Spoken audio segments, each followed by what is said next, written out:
Frappés de plein fouet sur le marché boursier et face à l'opinion publique, Facebook et Twitter ont perdu ces dernières semaines plusieurs milliards de dollars et des millions de comptes. Je pense qu'une partie correspond au changement dans le comportement des consommateurs, loin de ce type de diffusion publique vers la messagerie privée intime. Ce changement est vraiment devenu dominant, de sorte que la croissance des réseaux sociaux traditionnels a diminué. Matt Swanson est un fondateur de start-up en série et associé directeur de Silicon Valley Software Group. Il affirme que même si la croissance de Facebook ralentit, de nombreux utilisateurs ont déplacé leur attention vers des plateformes comme Instagram et WhatsApp qui appartiennent tous deux à Facebook. Nous constatons un changement dans ces nouveaux canaux, mais encore une fois, Facebook les possède. Nous allons voir que Facebook doit trouver comment monétiser ces canaux. Encore une fois, à Facebook, ils se sont montrés stratégiques sur la façon dont ils ont maintenu les canaux sur lesquels les consommateurs affluent aussi. Il n'en est pas de même pour Twitter. Le problème de Twitter réside dans le fait que ses comptes d'utilisateurs sont en train de baisser et qu'il se bat pour ce qui est d'actualité et authentique.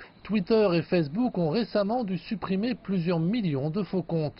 Et la question est la suivante. Est-ce leur travail de contrôler les discours? Est-ce leur travail de fournir un environnement sûr? Mais en manipulant beaucoup de faux comptes, beaucoup de comptes robots, ce qu'ils ont pu faire, c'est gérer une large part du problème. Facebook a été victime de scandales de confidentialité, comme lorsque la firme Cambridge Analytica a eu accès à des informations privées de quelques 87 millions d'utilisateurs de Facebook. Et maintenant, elle doit faire face aux nouvelles règles générales de l'Union européenne en matière de protection des données qui fixent de lourdes amendes pour les entreprises qui n'obtiennent pas un consentement suffisant avant d'utiliser les données d'un client.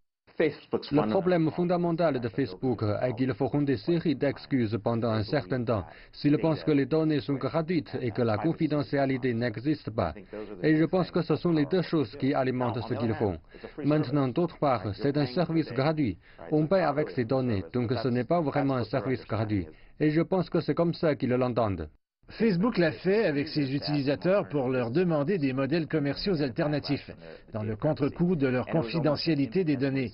C'était presque un nombre infiniment petit de personnes qui étaient disposées à payer $1 chaque année pour le service. En parcourant son compte Facebook, Matt Swanson se dit étonné de voir combien de publicités apparaissent dans son flux.